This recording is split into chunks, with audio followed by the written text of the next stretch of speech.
Not very long after the stroke of midnight on December 31st, 2011, I started seeing commercials for everything from car dealerships to local religious communities that basically broke down to. Well, I'll start with an example of something that I saw. Um, there was a advertisement for a church, a local church, earlier this year, where a one of the pastors of said church would walk in front of a giant 2012 sign, and he literally opened the commercial with, according to the Mayan calendar, this is the final year of your existence, basically. No, these are the last days of Earth. He proceeded to shill his religious community and invite them to attend his congregation, attend their church, basically, and learn from them how to make their final year of life as meaningful as possible. When I saw this, I was speechless. I was disgusted beyond words. I couldn't believe what I had just seen, and I couldn't believe how quickly it had happened. The thing is, while the 2012 hysteria is ridiculous, and it is, there are people who are genuinely afraid. People who are afraid of dying, basically.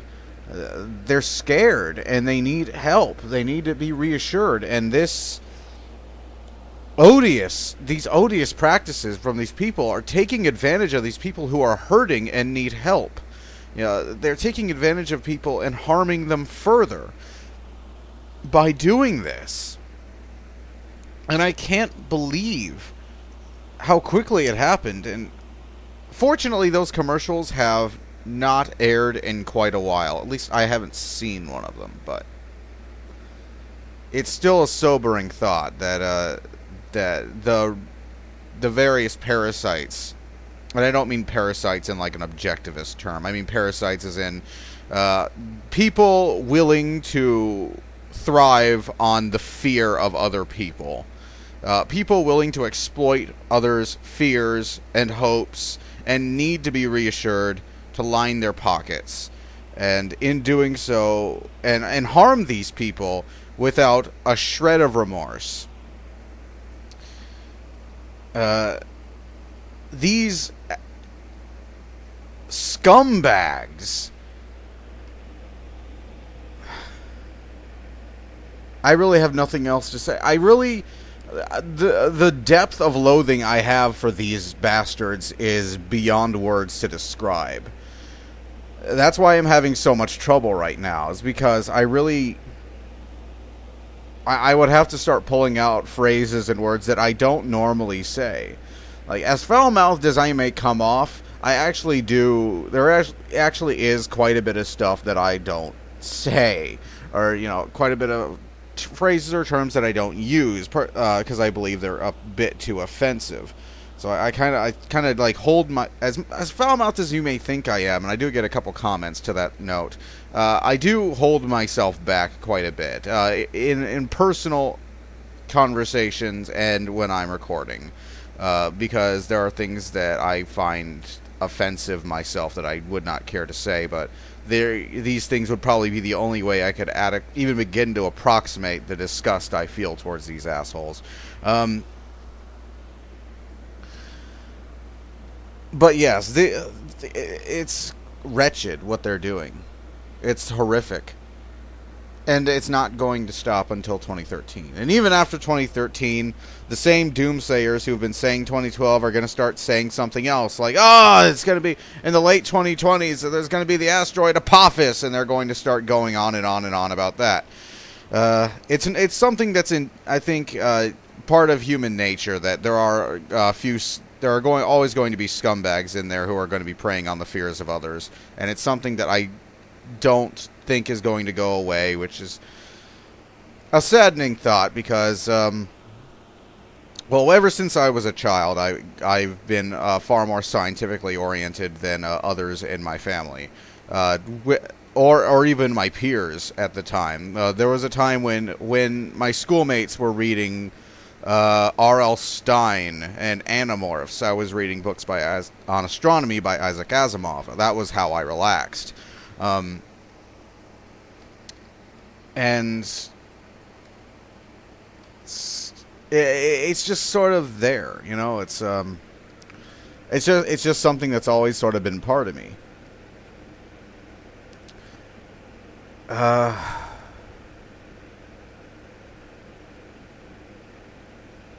And that's that. I live in a household with some very religious people. So I always have to kind of put up with a certain amount of, like, I can't discuss anything. I can't discuss any science field because it always becomes a discussion about religion. They always find a way to worm that in there. You know, I can never just, like, discuss pure science. To put it in perspective, I live with the kind of people who are like, we should leave the moon alone because to preserve its environment. What environment? It's a vacuum. It has no environment. It has no biosphere.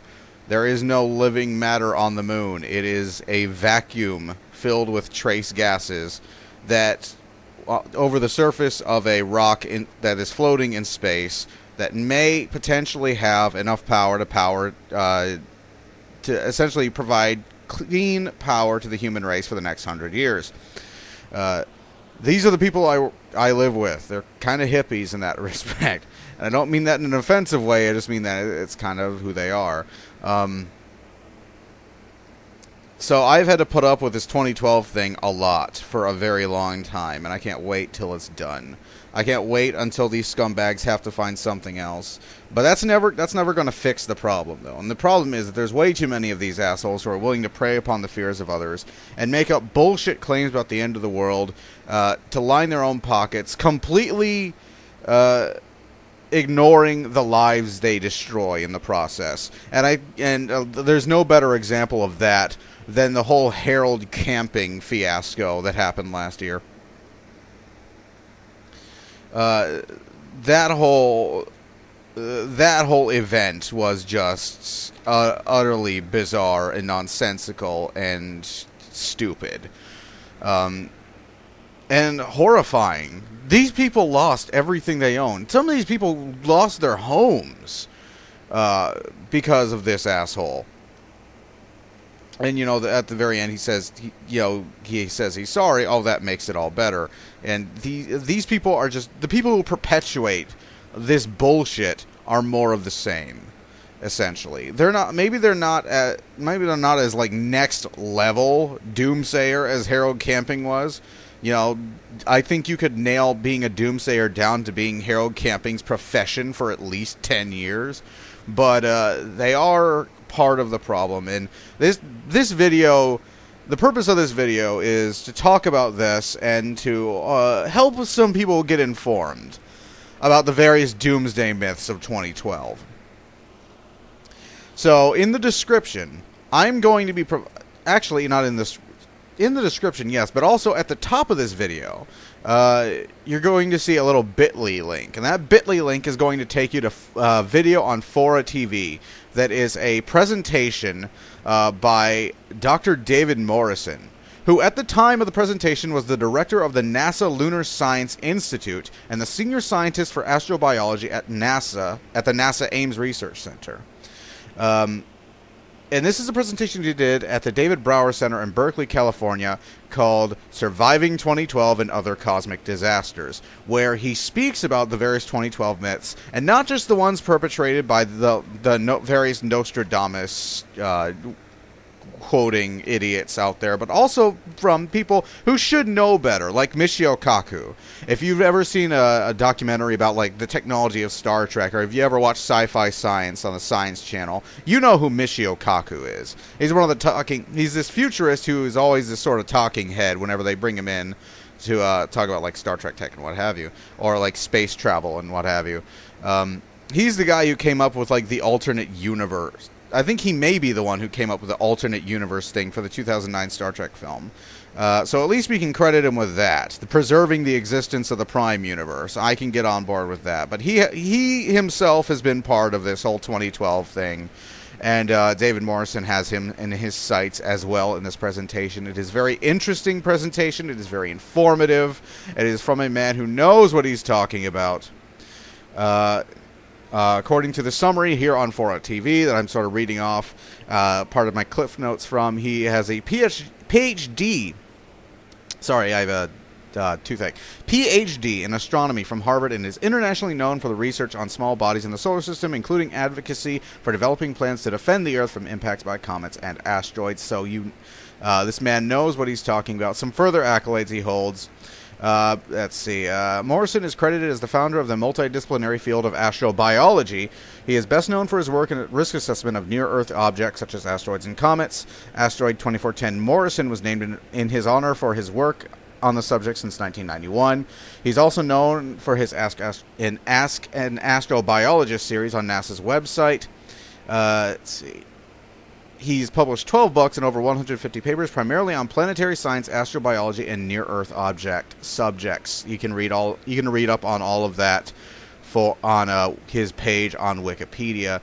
I suggest you do so. He's a very fascinating person, and it is a very interesting presentation that he gives, and also humorous. It's not boring. It's an hour long, and there's some levity dotted in there. He offers some personal anecdotes about being asked about the whole 2012 thing, and it really is something that even if you're just interested, or a passing interest, or if you're fed up with 2012, or especially if you have some fear of 2012, it's something you should definitely watch. It's something that I hope you come out of this feeling a bit better, feeling a bit more informed, and I hope you come out of it. I know this is a very cynical, very rude thing to wish, but I hope you come out of it feeling the exact same feeling of exasperation I have been feeling for the past 3 years, dealing with this 2012 hysteria in various people that I've spoken to. It's something that gets so old you would not believe it, and yeah, it's something that I'm not going to be sad to see the whole 2012 thing hysteria go, and like walk up to into a coffee shop in 2013 and, you know, have them hear people talking about something else now. You know, I really, really, really would like us to just get on with just move on from 2012. So that's what this whole video is about, and I hope you watch it. I hope you enjoy. I hope you are informed by it. I hope you're comforted by it, and I'm probably at some point in the future going to address some of the other doomsday stuff in other videos, because the more people we can be educated about this kind of stuff, the more people who can be informed, the less money the scumbags who prey on other people are going to make from scaring people with this stuff. And that is a very worthy endeavor. That is as worthy an endeavor as AUDIOLOG was originally supposed to be. AUDIOLOG is essentially a community service in some respects, because the intention of AUDIOLOG was to call attention to games that had kind of faded into the pages of history, but were extremely good, still are, incredibly cheap and easy to obtain nowadays, and to preserve those games, and to raise awareness of those games in this day and age, especially in a time when people don't have a lot of money to spend on $60 AAA titles. That was the original goal of AUDIOLOG, and I'm pleased to say that in that respect, it has been a resounding success. I get messages constantly about people going, "Hey, I bought this game because I watched you play it. I'm having a really good time with it. Thanks." So this is something else that I'm going to be starting, and I'm going to have to find a name for this. I don't think I'm going to keep doing this in AUDIOLOGs. I think this is going to be its own show. But yeah, this is something that's going to be coming down the line, where I'm going to be start talking about this, and all of the stuff, like the various documentaries you would see on the History Channel, encouraging this stuff that really needs to stop. And I'm not sure what I'm going to call it. I've got a couple ideas, but that's going to be down the line, though. So, yeah.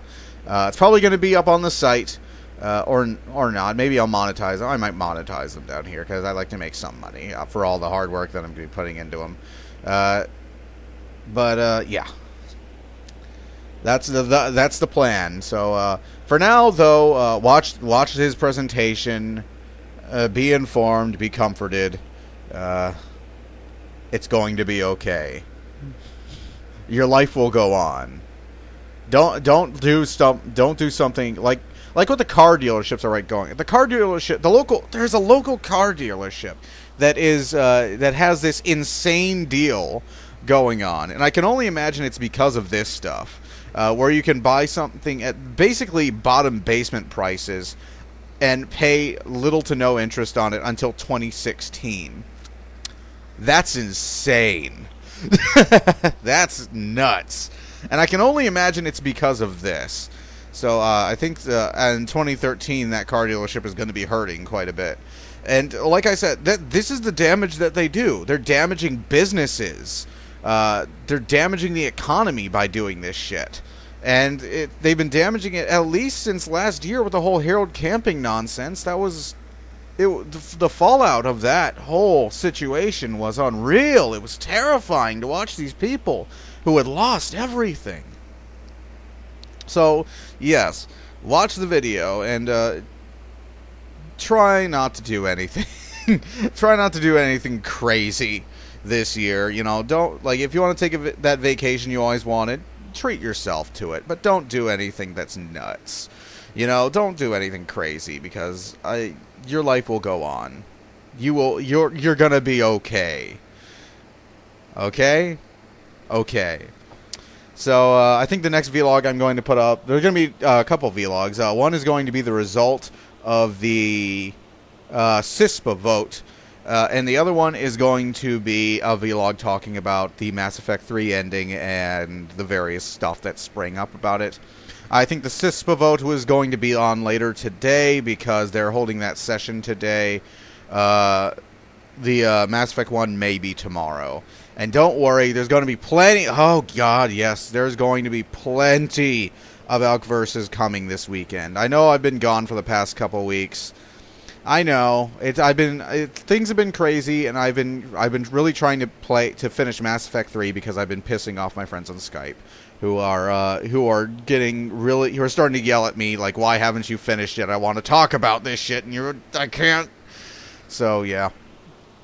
And I've also been trying to fix Metroid. Metroid won't be this weekend, but hopefully it'll be next weekend because I've been trying to fix the desync issues that we were having last time I updated. There's going to be something new for AUDIOLOG this week. It's a playthrough that I've wanted to do for a long time. I've gotten most of it done already, actually. Just because I haven't been uploading anything doesn't mean I haven't been recording. So I actually have most of this game done already. I'm at least like 3/4 of the way through the game. That's at least. I think I'm closer to the end than that. But there's going to be some AUDIOLOG for a while. And I'm also working on Rise of the Red Shirt. I'm really busy right here, right now. So I think I've talked about like 20 minutes. So I think there you go. There's a vlog. Watch the presentation. Enjoy. It's going to be okay. And I will see you guys later. So, later.